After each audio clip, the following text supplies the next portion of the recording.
19 رجب المرجب 9 ہجری غزوہ تبوک مقام ہجر اور شام کے درمیان ہے۔ یہ قوم سمود کے رہنے کی جگہ تھی اور ان کا یہ شہر شام کے علاقے میں تھا۔ تبوک ایک قلعہ ہے اور چشمے کا نام ہے۔ غزوہ تبوک کو غزوہ فاضحہ بھی کہتے ہیں کیونکہ اس جنگ میں بہت منافق رسوا ہوئے تھے، اور اس لشکر کو جیش الاسرا بھی کہتے ہیں کیونکہ لشکر نے قحط کی وجہ سے بہت زحمت اٹھائی تھی۔ یہ جنگ جناب رسول خدا صلی اللہ علیہ وآلہ وسلم کی آخری جنگ ہے۔ اس جنگ کا سبب یہ تھا کہ ایک قافلہ شام سے مدینہ میں تجارت کے لیے آیا تھا۔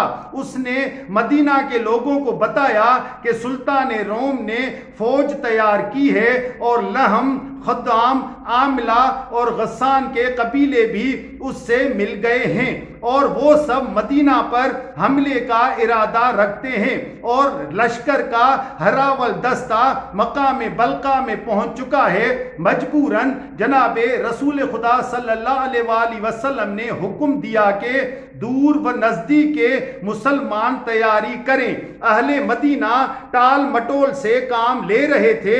اس صورتحال میں یہ آیت نازل ہوئی: اے ایمان والو، تمہیں کیا ہو گیا ہے جب تم سے کہا جاتا ہے کہ اللہ کی راہ میں چل نکلو تو تم ٹال مٹول سے کام لیتے ہو؟ پس جناب رسول خدا صلی اللہ علیہ وآلہ وسلم نے لشکر کا معاملہ درست کیا۔ اس طرح 30,000 کا لشکر تبوک کے سفر پر روانہ ہوا۔ بعض منافقین نے گھر بیٹھ رہنے کی اجازت لے لی۔ انہوں نے یہ سوچا کہ اگر پیغمبر اکرم صلی اللہ علیہ وآلہ وسلم نے تبوک میں شکست کھائی تو آن حضرت صلی اللہ علیہ وآلہ وسلم کا گھر لوٹیں گے۔ جب آپ صلی اللہ علیہ وآلہ وسلم ان کے پوشیدہ دلی راز سے باخبر ہوئے تو آپ صلی اللہ علیہ وآلہ وسلم نے مدینہ پر مولا امام علی علیہ السلام کو اپنا جانشین مقرر کیا تاکہ منافقین کو ان کے برے ارادے سے باز رکھیں اور لوگوں کو یہ بھی معلوم ہو جائے کہ پیغمبر اکرم صلی اللہ علیہ وآلہ وسلم کے بعد خلافت مولا امام علی علیہ السلام کے لیے ہے۔ پھر آپ صلی اللہ علیہ وآلہ وسلم مدینہ سے روانہ ہوئے تو منافقین کہنے لگے کہ علی علیہ السلام جناب رسول خدا صلی اللہ علیہ وآلہ وسلم کے لیے بار خاطر تھے، جبھی تو انہیں اپنے ساتھ نہیں لے گئے۔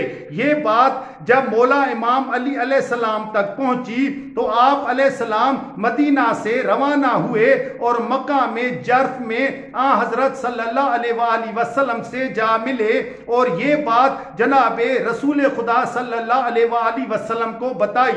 آپ صلی اللہ علیہ وآلہ وسلم نے مولا امام علی علیہ السلام کو واپس جانے کا حکم دیا اور فرمایا، کیا تم اس بات سے خوش نہیں ہو کہ تمہیں مجھ سے وہ نسبت اور منزلت حاصل ہے جو جناب ہارون علیہ السلام کو جناب موسیٰ علیہ السلام سے تھی؟ ہاں، البتہ میرے بعد کوئی نبی نہیں ہے۔ جناب رسول خدا صلی اللہ علیہ وآلہ وسلم تبوک کے راستے پر گامزن ہوئے اور آپ صلی اللہ علیہ وآلہ وسلم نے لشکر کو بھی کوچ کا حکم دیا۔ اس سفر میں 10 آدمیوں کے حصے میں ایک اونٹ سواری کے لیے تھا۔ زاد راہ اتنا کم تھا کہ 2 آدمی ایک کھجور کا دانہ کھاتے تھے۔ ایک اس کھجور کو چوس کر اپنے ساتھی کو دیتا، پھر دوسرا اس کو کھاتا۔ آخر کار جناب رسول خدا صلی اللہ علیہ وآلہ وسلم تبوک میں وارد ہوئے اور آپ صلی اللہ علیہ وآلہ وسلم کی آمد کی اطلاع اس علاقے میں پھیل گئی۔ ہرقلیوس جو یورپ ممالک، شام اور بیت المقدس کا شہنشاہ تھا اور حمص میں مقیم تھا، اور وہ جناب رسول خدا صلی اللہ علیہ وآلہ وسلم سے عقیدت بھی رکھتا تھا، اور ایک روایت کے مطابق وہ اسلام قبول کر چکا تھا۔ اس نے اپنے لوگوں کو جمع کیا اور پیغمبر اکرم صلی اللہ علیہ وآلہ وسلم کی تصدیق کی دعوت دی، لیکن لوگوں نے اس کی بات نہ مانی۔ ہرقلیوس کو خوف ہوا کہ کہیں اس سلطنت کا خاتمہ نہ ہو جائے، مجبوراً وہ خاموش ہو گیا۔ سپاہ اسلام نے کئی دنوں تک تبوک میں قیام کیا۔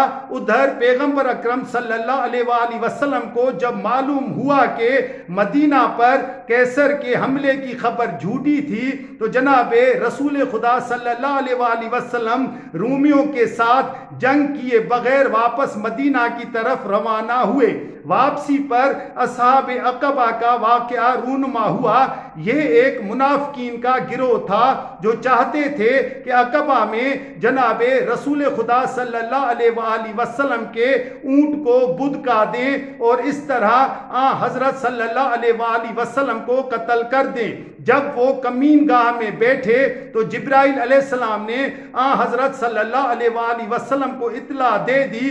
پس آپ صلی اللہ علیہ وآلہ وسلم سوار ہوئے اور حضرت عمار یاسر رضی اللہ تعالی عنہ کو حکم دیا کہ اونٹ کی مہار کھینچیں، اور آپ صلی اللہ علیہ وآلہ وسلم نے جناب حذیفہ رضی اللہ تعالی عنہ سے فرمایا کہ اونٹ کو پیچھے سے ہانکو۔ جب آپ صلی اللہ علیہ وآلہ وسلم عقبہ پر پہنچے تو حکم دیا کہ عقبہ پر مجھ سے پہلے کوئی شخص نہ جائے۔ آپ صلی اللہ علیہ وآلہ وسلم خود عقبہ پر تشریف لے گئے تو آپ صلی اللہ علیہ وآلہ وسلم نے کچھ سوار دیکھے جنہوں نے اپنے چہرے نقابوں سے چھپا رکھے تھے۔ حضرت صلی اللہ علیہ وآلہ وسلم نے انہیں للکارا تو وہ حملہ آور ہوئے۔ جناب عمار رضی اللہ تعالی عنہ آگے بڑھے اور ان کے اونٹوں کے منہ پر ضرب لگانے لگے، یہاں تک کہ وہ پسپا ہو گئے۔ پیغمبر اکرم صلی اللہ علیہ وآلہ وسلم نے فرمایا، عمار تو نے انہیں پہچانا؟ عرض کیا، چونکہ انہوں نے اپنے چہرے نقابوں سے چھپا رکھے تھے اس لیے میں ان کو نہ پہچان سکا۔